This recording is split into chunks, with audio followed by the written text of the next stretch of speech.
Gulay-gulayan sa araw na to ay pinamagitan ko po siyang the double portion of power. Yes. The double Amen. portion of power. So, kung pakikinggan mo, parang familiar, no? Pero siguro, ang naiisip ninyo is the double portion of anointing. Amen. Which is, yun naman po talaga. Amen. Kaya lang, binago ko lang yung term para mas higit nating maunawaan. Diba? Minsan kasi parang hindi lalong-lalo na pag hindi pa tayo mga Kristiyano, parang kasi nung nasa Pilipinas pa ako, hindi pa ako Kristiyano, no? Parang iniisip ko kung na-encounter ko na ba yung word na anointing. Amen. So parang mas familiar tayo doon sa word na power. Kaya mas pinili ko iyon. Amen. So, ang pag-uusapan po natin ngayon is the double portion of power. Amen. Makipagbukas po kayo sa akin in the book of 2 Kings, chapter 2. Babasahin natin from verse 1 hanggang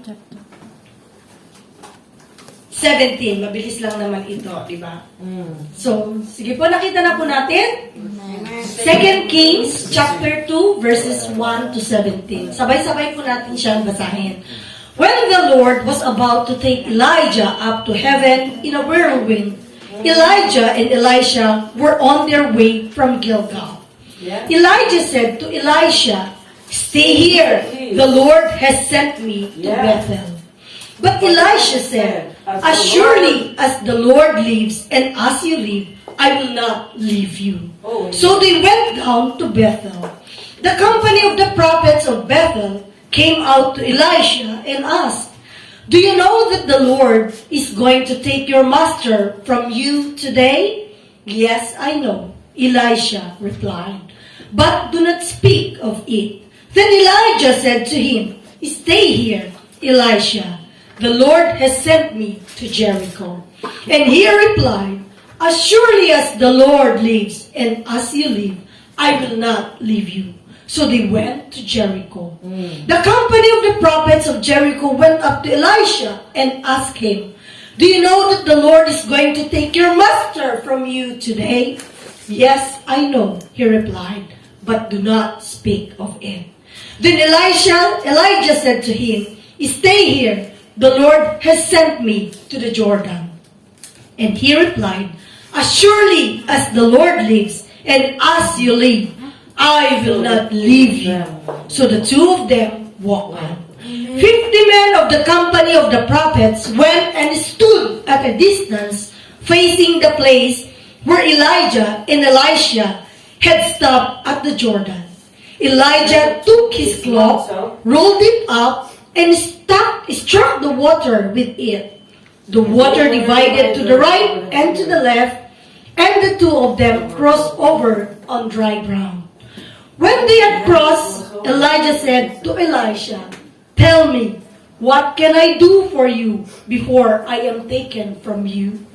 "Let me inherit a double portion of your spirit," Elisha replied. Verse 10, "You have asked a difficult thing," Elijah said. "Yet, if you see me when I am taken from you, it will be yours. Otherwise, not." As they were walking along and talking together, suddenly a chariot of fire and horses of fire appeared and separated the two of them. Elisha saw this and cried out, "My father! My father! The chariot and horsemen of Israel!" And Elisha saw him no more. Then he took hold of his own clothes and tore them apart. He picked up the cloak that had fallen from Elijah and went back and stood on the bank of the Jordan. Then he took the cloak that had fallen from him and struck the water with it. "Where now is the Lord, the God of Elijah?" he asked. When he struck the water, it divided to the right and to the left, and he crossed over. The company of the prophets from Jericho who were watching said, The spirit of Elijah is resting on Elisha. And they went to meet him and bowed to the ground before him. Look, they said, we, your servants, have 50 able men. Let them go and look for your master. Perhaps the Spirit of the Lord has picked him up and set him down on some mountain or in some valley. No, Elisha replied, do not send them. But they persisted until he was too ashamed to refuse. So he said, send them. And they sent 50 men who searched for 3 days, but did not find him. When they returned to Elisha, who was staying in Jericho, he said to them, didn't I tell you not to go? This is the word of the Lord. Father in heaven, thank you, Lord, for your word, O God. Today, Lord Jesus, may it bring nourishment, O Lord, to each and every one of us. Yes, oh God. Who will going to hear your very message, O God. Thank you, Lord. I pray, O God, that you will hide me in the shadows of your wings, O God. And open, O Lord Jesus, every spiritual senses of each one of us, O Lord Jesus. Yes. And I humble myself before you, Lord. O God, I do acknowledge that I am nothing without you. Apart from you, O Lord Jesus, I am just a filthy rags, O Lord Jesus. That's why I entrust to you, O Lord Jesus. May my mouth, O Lord Jesus, my lips, be the extension of your lips today, O Lord Jesus. And may you be glorified in our midst, O Lord. Father, we give you praise. In Jesus' name, Amen. Amen. Di ba napakinggan po natin yung napakagandang istorya, no? So, istorya po ito ni Elijah. Amen. Si Elijah po, napaka-grabe yung anointing or yung power na pinagkaloob ng Diyos sa kanya. Na kung paano siya ginamit. Amen. Si Elijah ay nag-perform ng mga napakaraming mga miracles. Yes. Amen. No? So, kaya naman, dito, sa salita ng Panginoon, makikita natin, hindi siya namatay physically. Yeah. Amen. Kundi naranasan niya yung, siguro, grabe no, nakakahiyaman. Pero siguro nga, lahat tayo gugustuhin nating pangarapin na mamatay tayo or makunin tayo ng Diyos sa paraan kung paano siya kinuha. Amen? Yeah. Hindi siya nagkasakit. Yeah. Hindi siya naratay sa ospital. Hindi siya nasagasaan, binaril, or kahit ano pa man. Kundi, sinundo mismo siya ng chariots. Diba? Yes. Ng horsemen ng Lord. Diba? Napakaganda po. Pero bukod dito, meron siyang assistant. Ito, si Elisha. Amen. Si Elisha, na kung titingnan natin yung ating binasa, talagang hindi siya hiniwalayan. Kahit sa punto na sinabi na sa kanya mismo ni Elijah, and even ng mga propeta doon, nakukunin na siya ng ating Panginoon. Amen. No? So, this past week, alam naman natin, no, na nagkasakit ang ating bisya. Tapos, lagi niyang sinasabi sa akin, mamamatay na yata ako. Sinasabi niya gano'n. Ayoko, sabi niya sa akin, nung pagkatapos niyang sa hospital, sabi niya, anong gagawin mo kung namatay ako? Sabi niya. Sabi ko, hindi ko alam. Sabi ko. And, honestly, hindi ko hinayaang mag-extend yung aking kaisipan doon. Dahil naniniwala ako na hindi ka pa naman mamamatay. Di ba? Sabi ko, kasi bakit? Alam ko sa sarili ko, I am not prepared. Di ba? So, dito, kay Elijah at kay Elisha, alam nila, no? Alam nila na talagang mawawala na siya. Di ba? So, una, sinabi ni Elisha sa kanya, sabi niya, stay here. The Lord has sent me to Bethel. Sabi niya ganon ni Elijah. Diba? Kung titingnan mo itong ano na to, paikot-ikot pa sila no? Bago ko siya kinuha ng Panginoon. Siguro, binibigyan ng pagkakataon si Elisha na manatili na lang, diba? Or still, even on the very last minute, tinitest pa rin yung loyalty niya kay Elijah. Yes. Amen? Kung mananatili ba siya. Minsan, no, lalong-lalo, alam niyo, sa ministry ng Panginoon, totoo po, hindi madali ang maglingkod. Amen? Yeah. Minsan, nandito ka sa financial difficulties. No? Sa susunod naman, nandito ka naman sa health difficulties. Di ba? Sa susunod naman, nandito ka naman sa broken relationships. Na parang pag nandito ka, especially sa financial difficulties, parang gusto mo nang umayaw. Gusto mo nang tumigil. Amen? Pero katulad dito, magpapatuloy ka pa ba? Eh, ang hirap-hirap na nga itong sitwasyon na to, di ba? Kaya sinabi niya, stay here, dito ka na lang. Minsan, no, lalo na pagka alam nila na nasa simbahan ka, sasabihin nilang gano'n, ano ba naman yung simbahan ninyo? Lagi na lang may problema. Huwag ka na kasing pumunta. Di ba may magsasabi sa'yo? Pero ikaw, na alam mo na ang Diyos ang kumikilos. Kasi I tell you, kung walang problema ng isang simbahan, hindi makakakilos ang Panginoon. Exactly. Ano nga ayusin ng Diyos? Di ba? Eh, ang mga tao dyan, bilib na sa sarili dahil wala silang problema. Di ba? Pero ang simbahan na tuloy-tuloy na may pangangailangan, tuloy-tuloy na nangangailangan sa Diyos. Yeah. Tama po ba? Amen. Tuloy-tuloy na kumakapit sa Diyos. Tuloy-tuloy na nagsisik sa Diyos. Tuloy-tuloy na tumatawag sa Diyos. Amen?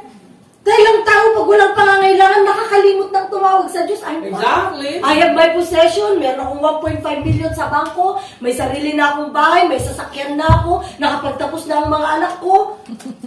Mag-for good na lang ako, mag-dequatro doon. Di ba? No, church? Di po ba? Kaya sabi ni Elijah, kay Elisha, stay here. The Lord has sent me to Bethel kasi may aayusin pa ako sa Bethel. Pero ang sabi ni Elisha, as surely as the Lord lives and you live. Namamatay ba ang Diyos? No. Amen. Even if He dies, surely He will Rise. rise again. Amen. Sabi niya, I will not leave you. Yes. So they went down to Bethel. So sinama naman siya. Pagkatapos ng financial problem, sige, kasama pa rin kami, hindi siya. Punta naman tayo dito ngayon, nagkasakit kami niyan. Di ba? Na-hospital ako, na-hospital siya. Na-hospital yung mama ni Pastora Kring, na-hospital yung mama ni Pastora Beth, magkakasama pa rin kami. Amen, natin yung napansin yun. Amen, no? So pumunta sila sa Bethel. And then may nadatnan sila doon, mga propeta, ha? When you say prophet, they know what the future holds, di ba? Alam nila kung anong mangyayari. Kaya nga sinabi nila sa kanya doon, sabi nila, do you know that the Lord is going to take your master today? At sabi niya, oo, alam ko, huwag ka nang magsalita. Di ba? Sabi niya, oo, alam ko. Yes. Di ba? Sabi niya, alam ko. Sabi niya gano'n. And then sabi na ulit ni Elijah sa kanya dahil, siyempre, minsan, no, pag may naririnig tayo sa labas, no? Sayang sa gusto natin, minsan, nangihina tayo. Minsan, naaapektuhan tayo. Or kung hindi man, naiirita tayo. Di ba? Paulit-ulit na lang natin naririnig. Same issue. Na binabato. Di ba? Di sabi na ganun, alam mo ba na hindi pa kayo nakakabayad ng renta? Oo, alam namin. Bayaran mo kaya. Di ba? Di ba, church? Yes! Amen! No? So sabi niya, do not speak of it. Sabi niya gano'n.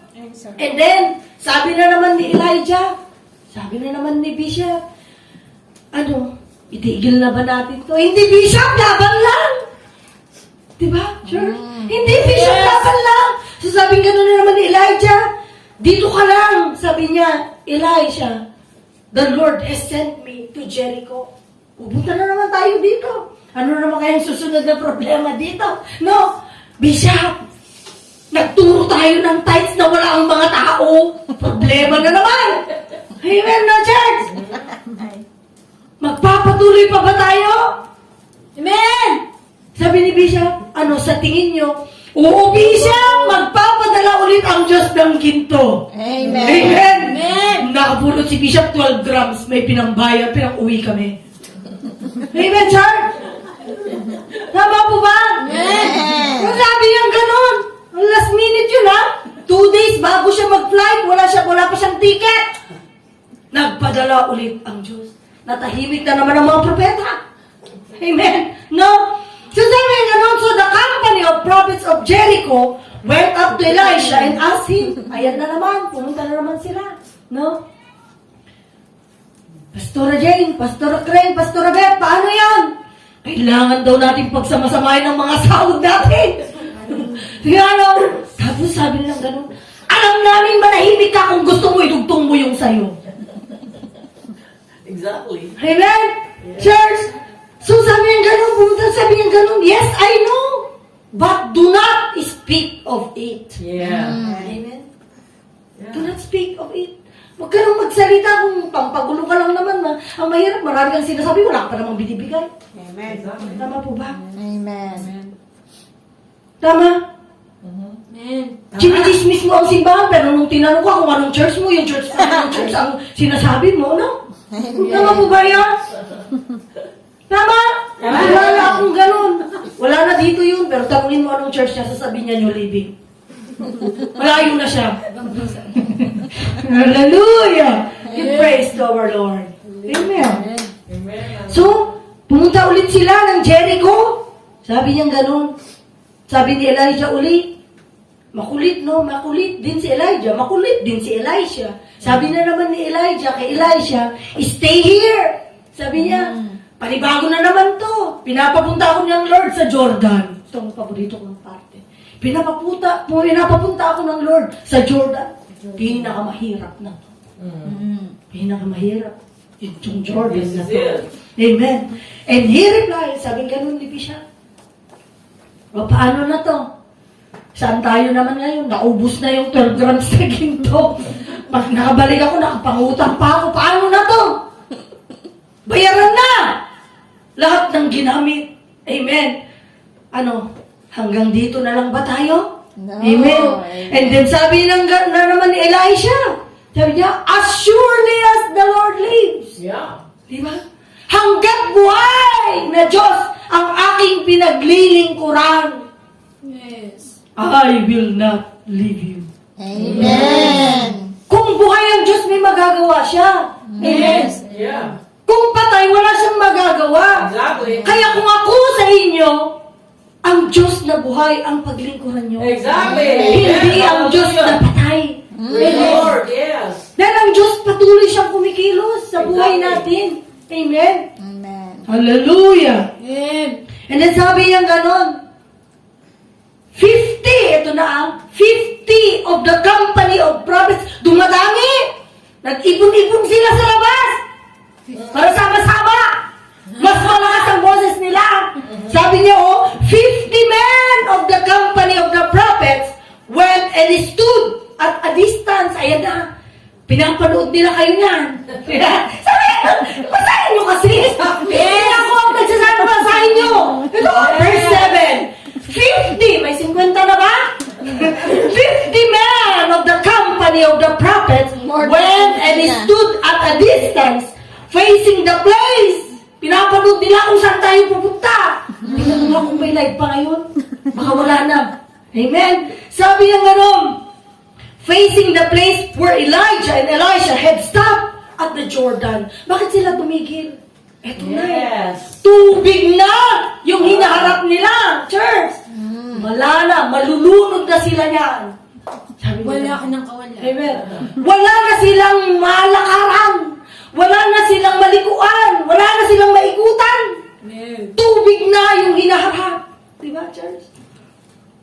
Elijah took his cloak, rolled it up, and struck the water. Amen. Yes. Sabi niya, bago ito, di ba? Bago sila pumunta, di ba sabi ganun ni Elijah kay Elisha, pakinggan niyo to. Sabi niya, stay here.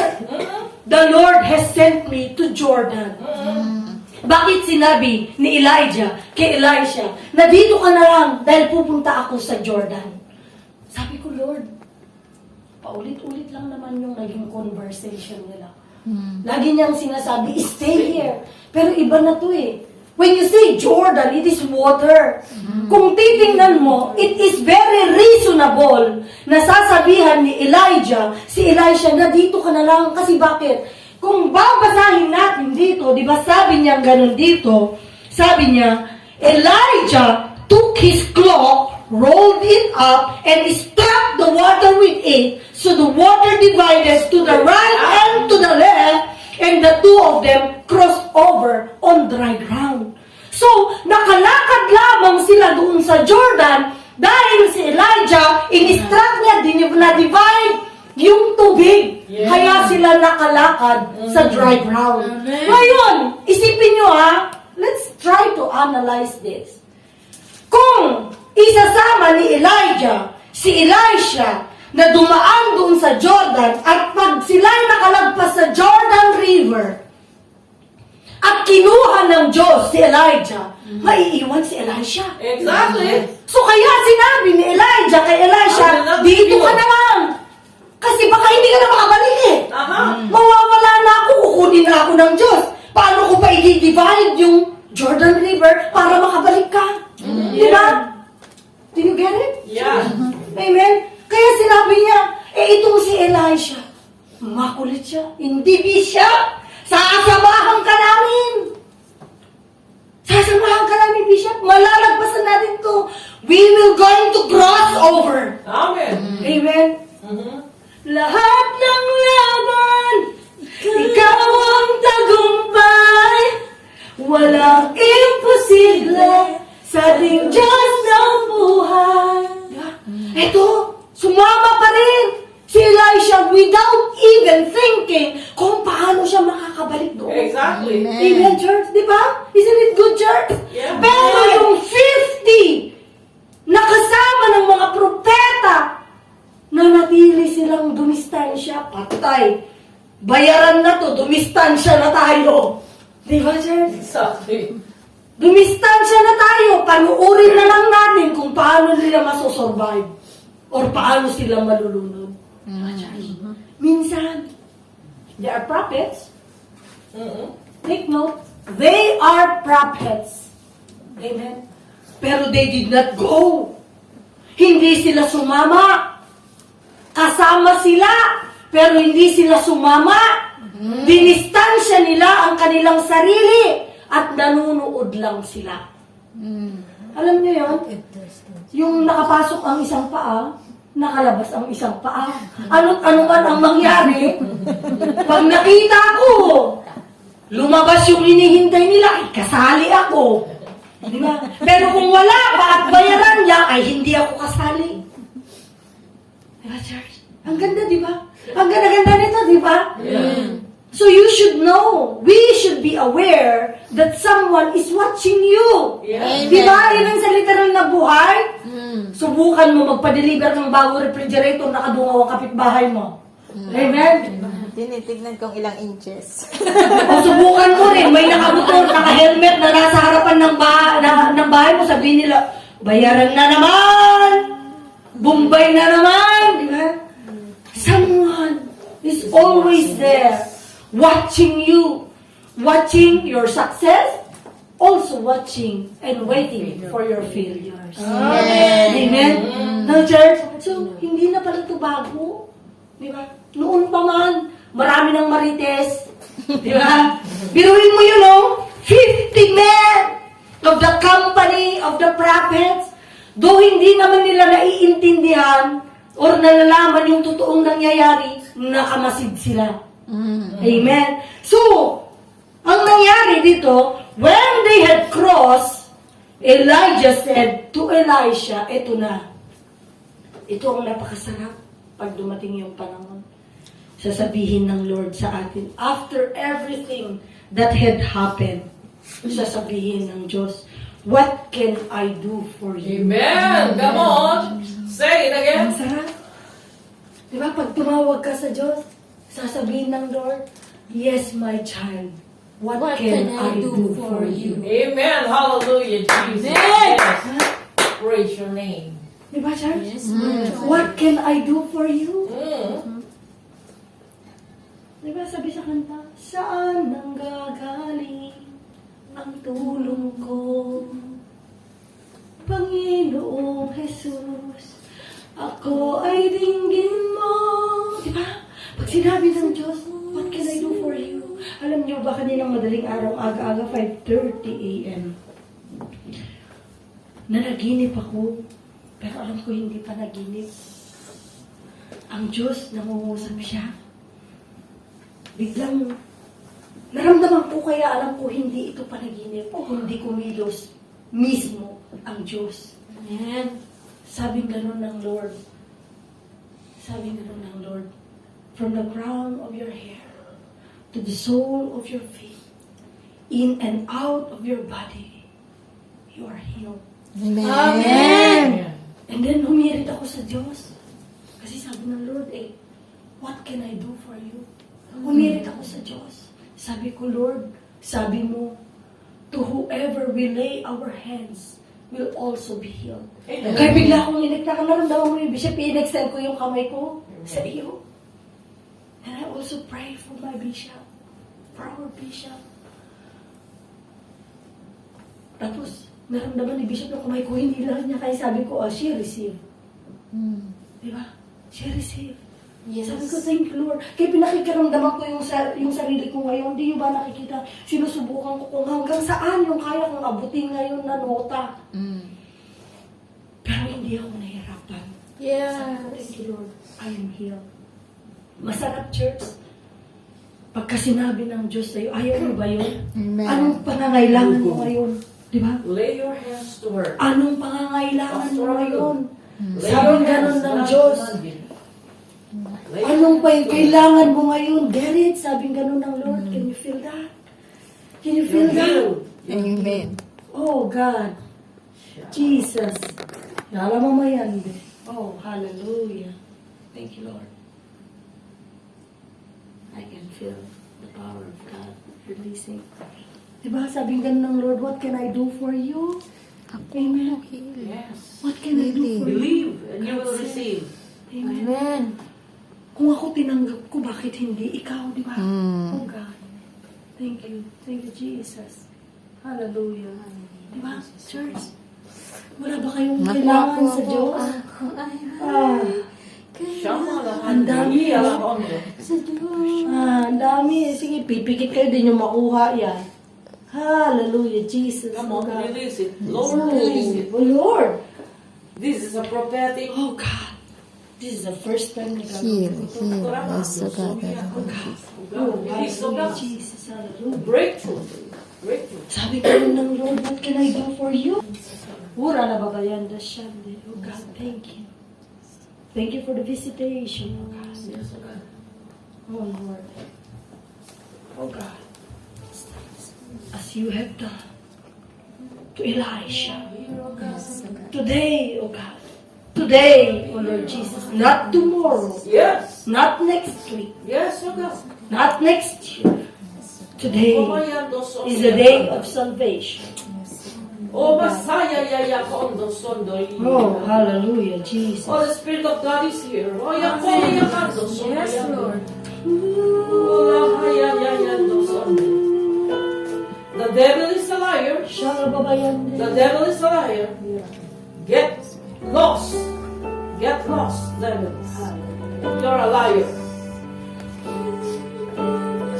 You don't have space. You don't have room in this place. Elijah said, you have asked a difficult thing. What you are asking now is a difficult thing. But it is possible. God is able. Oh, hallelujah, Yes. Jesus. Oh, Lord, it will be yours. That's it. It will be yours.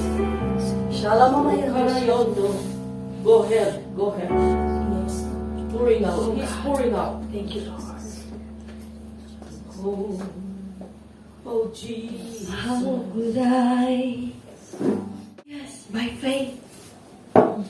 According to your faith, you will receive it. Amen. Amen. Masarap dito, sabi niyang ganun, in verse 13, when he picked up the cloak that had fallen from Elijah, amen, and went back and stood in the bank of the Jordan. Di ba sinabi ko kanina? Kung tutuusin, hindi na niya kailangang sumunod doon sa Jordan River dahil hindi na siya makakabalik. Pero look at what happened. because of his faith, na sumunod pa rin siya kay Elijah. When Elijah was taken to heaven, his cloak na iwan. Yung balabal niya. Amen. Yes. And then, he picked up the cloak that had fallen from Elijah and went back and stood on the bank of the Jordan. Ito na.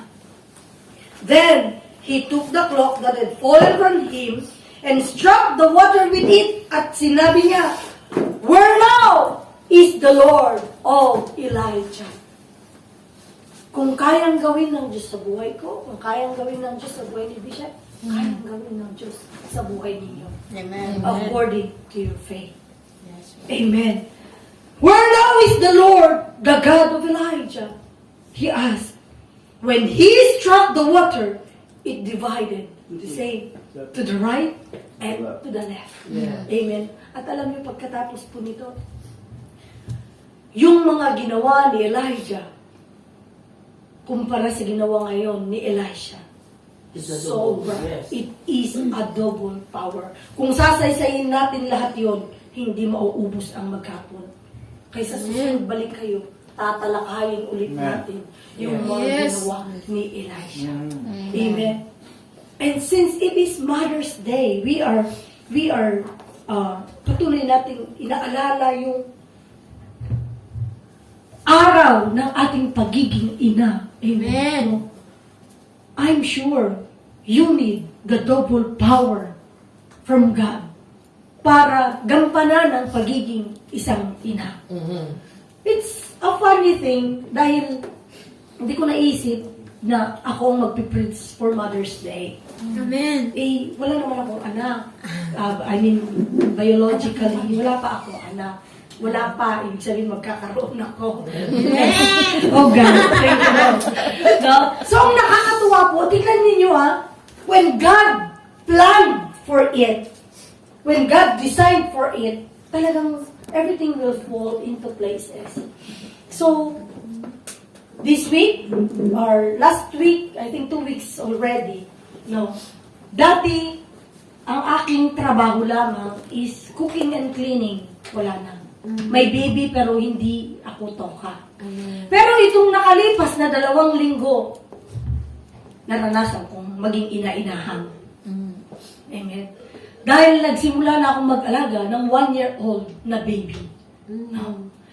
Kailangan kong, dati, ang pinakamaagang gising ko is 8:00 ng umaga. Pinakamaaga na yun. Pero most of the time, 8:30, yan ang bangon ko talaga. Kung babangon ako ng 6:00, madadapa ako. I tell you, hindi naman sa hindi gusto, pero sinubukan ko talagang nauuntog ako. Pero itong 2 weeks na to, and onward, wala na akong choice kundi i-embrace itong bagay na to. So, hindi ko alam na ako ay mag-preach for Mother's Day. Kaya sabi ko, kaya pala pinaranas na ng Lord bago pa man ito. Kung paano. So, kinailangan kong gumising ng 5:30 a.m. No? Para mag-alaga ng bata. Amen. Diba, church? At hindi na lamang ito ilang oras. Maghapon! No? Napakahabang pasensya. Napakahabang pagtitiis. Kung pwede mo lang lagyan ng toothpick yung mata mo para manatiling gising. Para hindi mawaglit ang bata. Amen. Sabi ko, hindi ako nakatiis. Minessage ko ang amo ko. Sabi ko, I cannot imagine why people would want to have 2 children or more. Samantalang isang bata lang, sabi ko, napakahirap. Sabi ng amo, yes, I know. I'm so sorry. No, sabi ko, I am grateful for this experience. Naranasan ko paano magtimpla ng dede. Naranasan ko ng diaper. Naranasan ko magpakain. Pero yung unang 2 araw na untok-untok ang bata, sa kakahabol ko, no? Tapos, magpatulog. Kinailangan ko maglagay ng salumpas. Diba? Ang bigat-bigat ng baby. Ayaw matulog.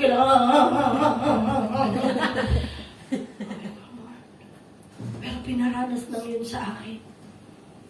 Para pala alam ko kung paano yung value ng pagiging isang ina. Mula sa pagpupuyat, paano na lang kaya kung idagdag pang magpagpuprovide? Number one, di ba?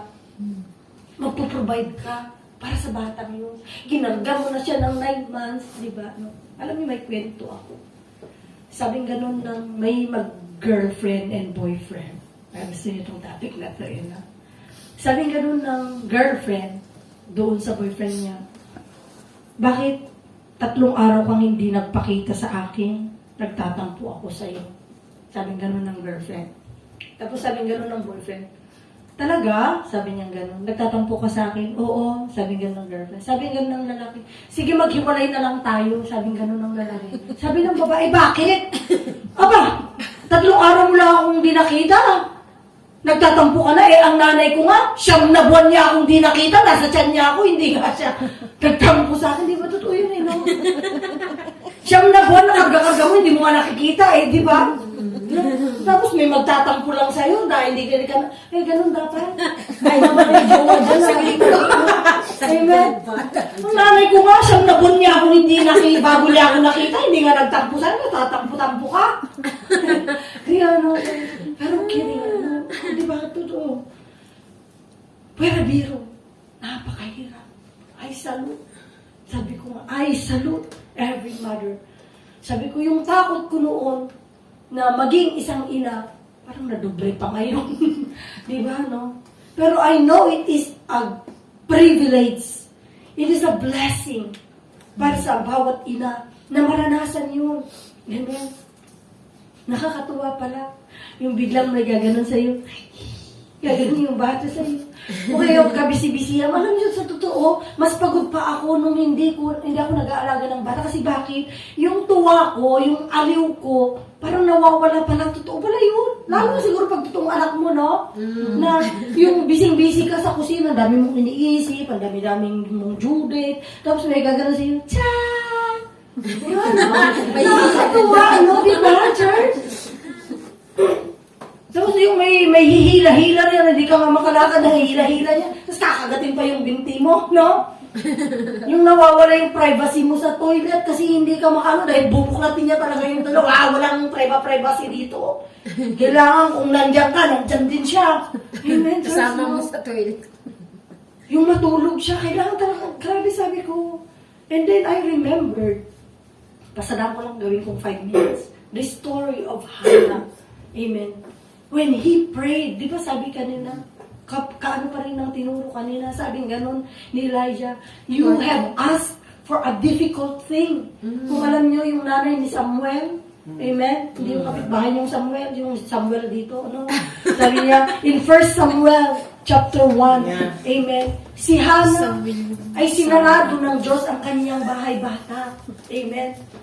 Pero lagi siyang kinukutya-kutya nung pangalawang asawa ng kanyang asawa, kahit pa siya'y paboritong asawa, siyang pinakamamahal na asawa.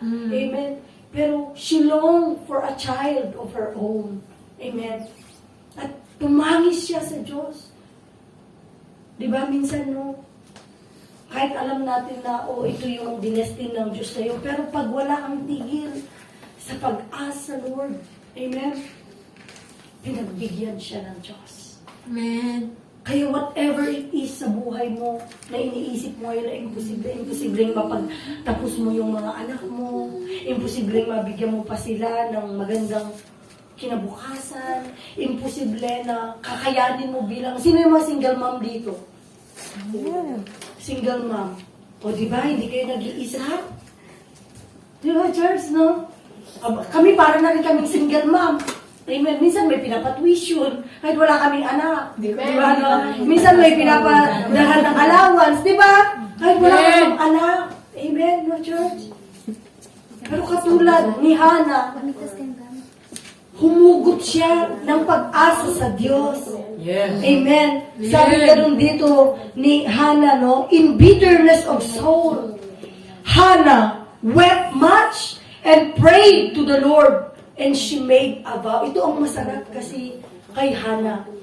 When she asked for a child to the Lord, sinamahan niya ng vow. Amen.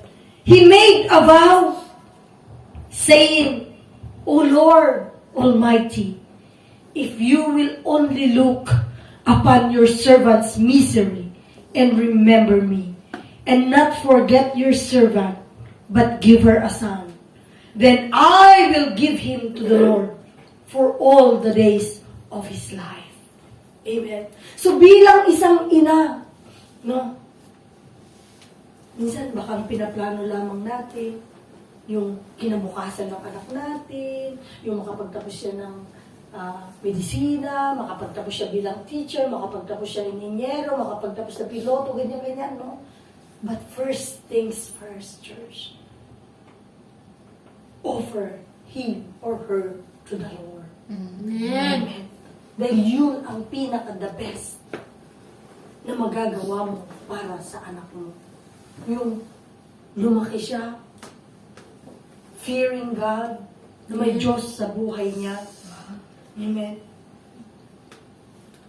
Alam niyo, merong naalala ako, merong isang meron siyang isang anak. Binigay niya lahat. She is always very proud. Siyempre, lahat naman siguro ng nanay, very proud sa kanya anak. Lahat, binigay niya. Pinagkagastusan niya at lahat. Siya ang pinaka-sentro na halos ng buhay niya. Pagkatapos, nakapagtapos ang anak niya, pagkatapos nakapag-OJT yung anak niya, namatay siya.